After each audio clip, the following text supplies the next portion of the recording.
Welcome back, everyone. I hope you enjoyed the break, had some good networking experience, and we're ready for our next speakers. So this is going to be a tag team on how the OmniChannel is changing the e-commerce game. So with us, we've got Boris Rütten. Did I get that right, Boris? Yes, sounds good. He's the senior manager of global e-commerce at Henkel. So he's driving the OmniChannel and building stronger relationships with strategic retailers, collaborating on projects, and then he's got several years of experience as the head of e-commerce in Central Europe, managing and driving channels such as pure play, marketplace, e-pharmacy, and direct-to-consumer, and several years of experience in international trade marketing manager, developing and implementing a new e-commerce go-to-market strategy here in the U.S. And then I'm going to try to say this right. Yacine, did I get it right? Yeah, very good.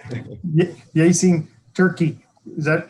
Yeah. So, Yacine's the CEO and co-founder of DataImpact, and he has over 15 years experience in helping CPG companies to define their strategy and optimize their execution by leveraging data. He spent the last 7 years at DataImpact working closely with CPG manufacturers to enable them to optimize their omni-channel penetration using his expertise in combining the specific market needs with data and AI. Today, DataImpact is the leading omni-channel data analytics platform, granting the highest level of granularity to brands to help them thrive in the new ecosystem that requires a new set of tools and ways of working. Just reading his bio and what we've heard today, I'm ready to hear him talk. So, gentlemen, I'll let y'all take it from there. Hello, everybody. Thank you very much. So I will share my screen. So I think it's okay. So first of all, thank you for all for attending. Thank you, Boris. Happy to have you with us today. Today, we want to cover OmniChannel. We decided to address this topic because, first of all, it's growing. So clearly, the OmniChannel was growing before the COVID, and it's still growing. And also because we think that it will have a huge impact on your organizations. So we'll start by a few slides of presentation, then we'll have a discussion with Boris.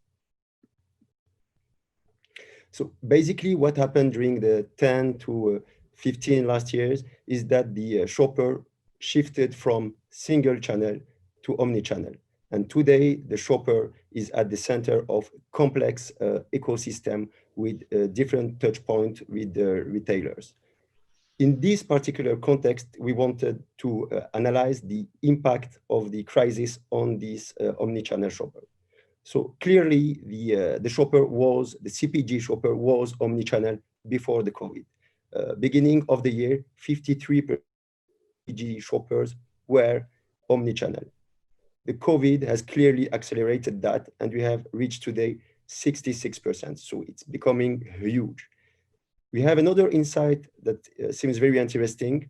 It's also the regular shoppers. Among these omni-channel shoppers, before the crisis, 9% of these shoppers make their shopping online regularly.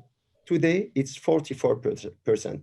It's something impressive. It means that the number of shoppers and the penetration is growing very fast, but it means also that the frequency and the loyalty to this channel is growing.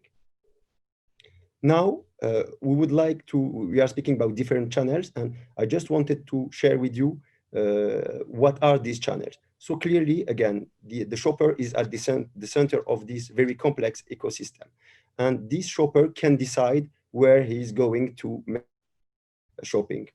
Going to the store, using the delivery, the DTC, using click and collect, using third parties. You can see that it's very complex, and it's more complex because these shoppers are, as we mentioned, omni-channel. It means that they are not also going to use only one channel, but they will shift from one channel to the other, and they would like to have a seamless experience among the different channels. On these channels, so it's not exhaustive, but you can see that we have a lot of channels. But the interesting thing is that a lot of them are linked to the store. And we will see after why. But we think that clearly the store will play in the next months and years a very important role in the development of the omnichannel. So is it local? Is it global? What are the trends? So if we look at worldwide what is happening, globally, the omnichannel is growing. So the countries, of course, we have differences, but globally, it's growing. The omnichannel is growing, and the penetration is also growing. We can see countries like if we take the example of the UK, during the COVID, the UK is known to be a delivery market. But during the COVID, at Tesco, for example, 90% of the basket have been delivered not from warehouse, but from stores.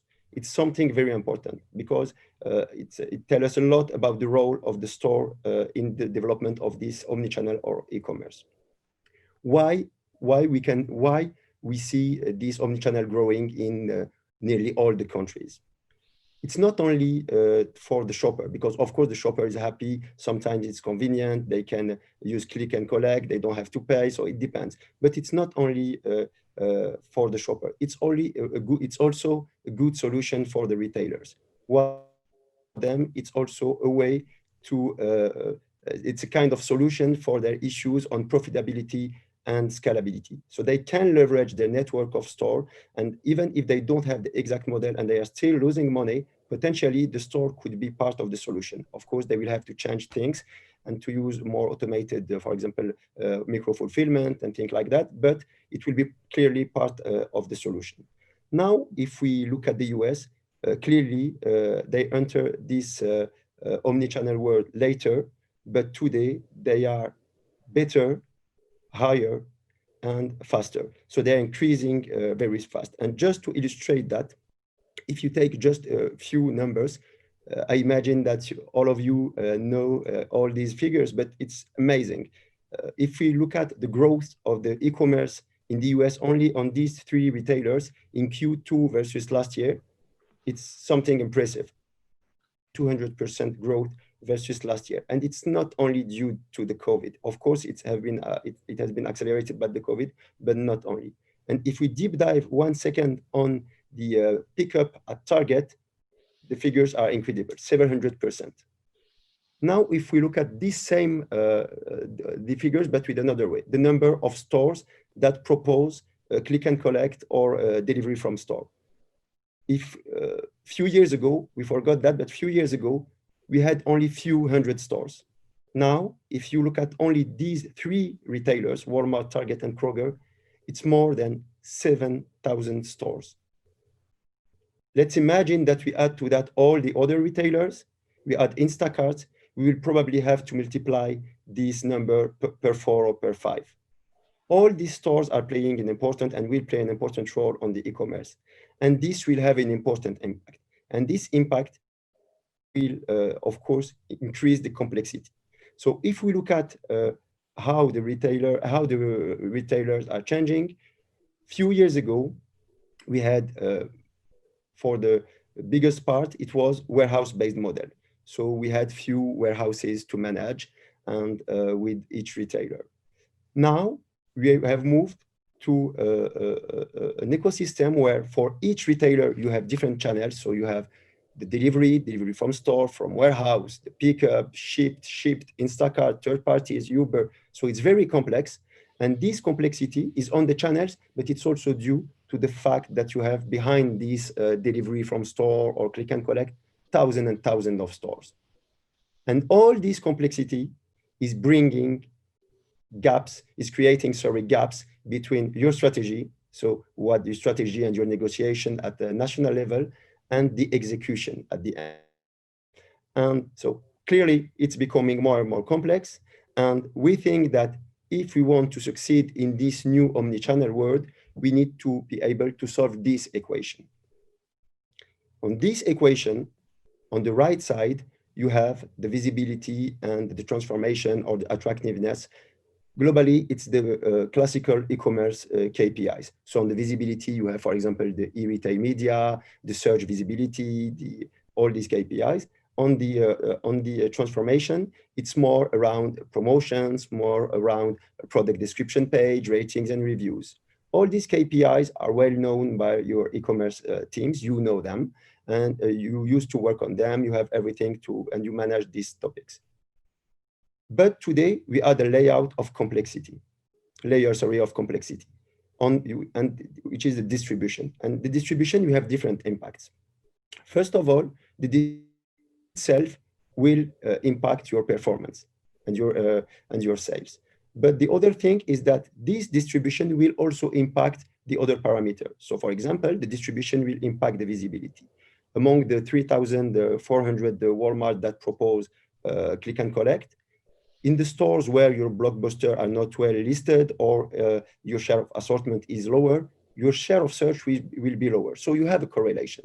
And the problem is that on the right side is more part handled by the e-commerce team, but on the left side, it's more offline teams. And we think that to solve this equation, we should be able to work together. The online and offline team should be able to work together. And in this, so it's complex. The equation is more complex than the e-commerce one, but we think that is a huge opportunity. But if we want to take advantage versus the competition, these issues or complexity into opportunity, we think that we need to address three main topics. The first one is the organization. Clearly, the organization of the retailers are changing. We spoke about online and offline, so we think that we need to change the organization to match these new challenges. The second point is the ways of working. Due to the changes of the organization, but due also to new processes, we think that we need to rethink, to reinvent the way we are working. We have also access to a lot of data, so we need to leverage that. And finally, the analytics. We think that the tools, that your teams, to be able to know what is happening, to take the good decision and to execute, we need that your teams will need some tools to do that. So again, we think that it's an opportunity, but some challenges and questions. So we hope that Boris will help us to answer these questions. So Boris, again, thank you for being with us. The first question, as a global company, for you, what are the different types of impact of this omnichannel shift on your company? Great. Yeah, first of all, thanks a lot for having me. It's a pleasure to be here, and I'm very excited to be a part of this event. Well, yeah, let me try to answer your first question. I think you've seen or you've shown this tremendous growth in OmniChannel in the US, pointing out some examples with Walmart, Target, and so on. What we can see over the last years is that is a continuous increase in online grocery shopping penetration. And COVID-19 is even accelerating this trend. And what we can also see is part of this is that retailers are shifting focus, they're shifting investments towards their online business. And a good example is, I mean, you've shown it as well. I think Walmart started with acquiring Jet.com. They're opening, I mean, you were pointing out all those pickup locations. They're building and establishing their digital teams. And we as a CPG organization, we need to adjust. We need to adapt to stay ahead of the game. And one thing we are doing is we are upskilling the entire organization. So it starts with the sales teams, with the key account managers, but it goes across the board with the senior management. It also includes packaging and supply. And let me give you an example why it's so important that it is not only an e-commerce team driving the online business. For instance, your e-commerce manager, they can search optimize your listings. So you increase in search ranks, you gain visibility. But if your supply is not ready, if you're running out of stock, you're dropping in search, and you can see everything is connected. So therefore, it's important that the entire organization is driving this development. On the other hand, we also need to establish expert teams. And Yacine, you were also talking about this. Our retail partners, they are establishing digital teams, and we need the right counterparts. I mean, you have the e-commerce managers, you have digital marketing managers, but very important is also that you have a performance marketing team. You can see that retailers are establishing and offering in-platform media. And for us, it's very important to leverage this media to drive conversion to purchase. Yeah. Thank you, Boris. And if we zoom on the organization and the people, for you, what are the main important challenges that you are facing? Well, of course, there are a lot of challenges, but I would like to point out one single one, which from my perspective is the most important. To focus the entire organization on the importance of omnichannel, to focus the organization on the digital business, on online sales. I mean, the feedback we get a lot through the organization as well, it's still small, still single digit of our business, but I think that's the wrong way to look at it. We should look at the absolute growth contribution of the online business. And already today, e-commerce is leading by far. And that's important that the entire organization is aware of it, because I strongly believe only the organizations who manage to drive their online business will be able to sustainably grow.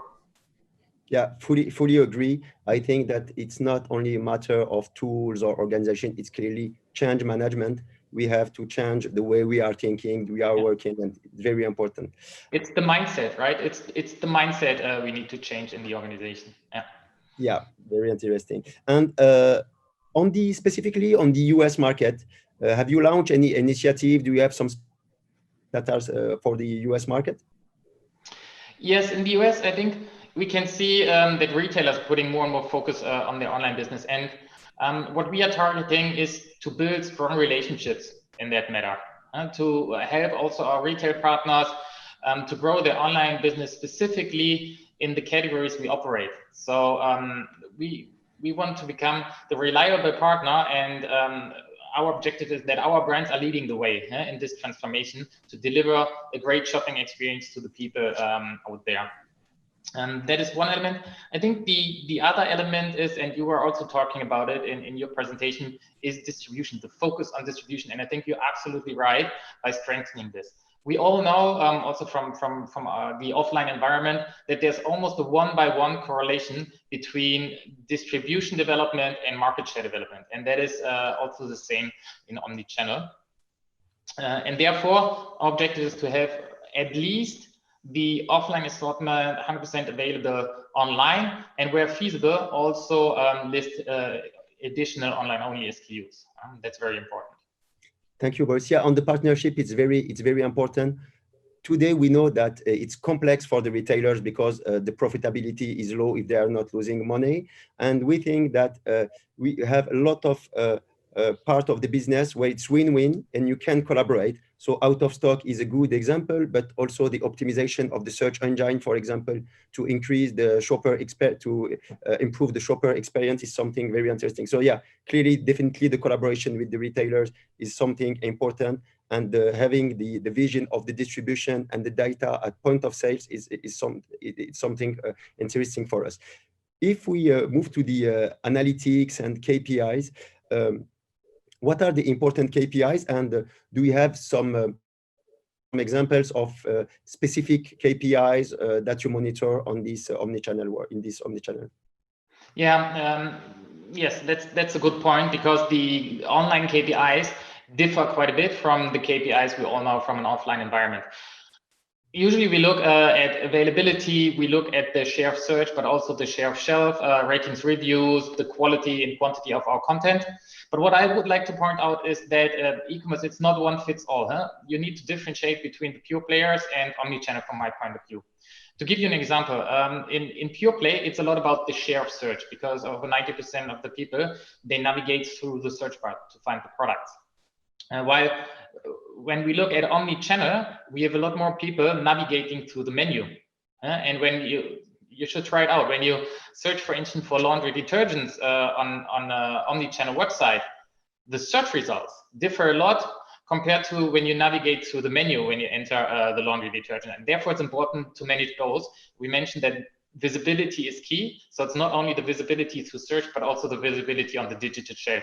And I think, yeah, this is, you probably share this point of view, Yacine, and I know you're doing a great job in tracking also the share of shelf. Yeah, clearly, and thank you, Boris. And we have on this KPI also, we have a strong correlation between your distribution, your share of assortment, and your share of shelf. And it's also very interesting. What we have seen, for example, in the UK, is that during the COVID, we had a lot of new shoppers. These shoppers are not young shoppers, and they are not used to the search engine. So they are navigating on the pages. So it's very important also to reach their expectations. And final question for you, what will be or what are the main challenges for tomorrow in this omnichannel world? Well, I think one of the main challenges is we see all those first-time shoppers due to COVID-19. So there's a heavy increase in online grocery penetration. And the main challenge will to sustain those first-time shoppers, because you've probably experienced on your own if you shop on a website for any CPG product and you can't find it because the navigation is not intuitive, or you can't find it because the information doesn't match what you're searching for, then the experience is bad. So therefore, retailers and brands, I think they need to jointly improve this shopping experience, that it is simple, easy, and all information are available. Because if we manage to deliver this great shopping experience, I'm 100% sure all those first-time shoppers, they will stay, they will remain buying online. Then I think another big trend is the fight on visibility. You know, if you go in a store, you see an entire shelf, you see all products. When you go on a retailer's website, usually people just look at the top 10 search results. So visibility becomes very competitive. There are sponsored products, for instance, and the main brands, they will compete. They will heavily increase their investments to secure the best spots, to secure their visibility. Another trend is, this is for the main categories. In smaller categories, I expect the smaller brands, since they're super agile, to step in and to play an important role. And my last point, I think, is that we see shopping experience increasing. We see all those new pickup locations. We see that delivery times are shortening. And I believe that the online grocery shopping will become more and more part of the routine of all of us. I'm not saying people will only shop online, but it will become more of the routine, and they will shop what best fits in the current situation. If they want to go to the store, they go to the store. If they want a home delivery, they do this. If they want to pick up, they do this. And I think they will mix. And this, for me, like having those choices is truly omnichannel. Thank you very much, Boris. So clearly, we think at DataImpact that the market is going in this direction. We think also that there are a lot of opportunities to take, but of course, as you mentioned, we need to change our minds, way of thinking, change potentially the organization, the processes, and the tools. But clearly, it's a huge opportunity. So thanks again, Boris. So on our side, we have finished. Chuck, I don't know if we have any questions. Yeah, thank you, guys. Lord, we have any questions there? Yeah, thank you for the very insightful discussion. Can you give us examples on how brands can set a prioritization strategy on omnichannel? Obviously, there's a lot going on, so where do you start and how? How many time do we have? 2 minutes. Thank you. Okay. Boris, you want to answer? Yeah, I can start, and please feel free to step in. So I think it's with every strategy. First of all, you define where you want to play.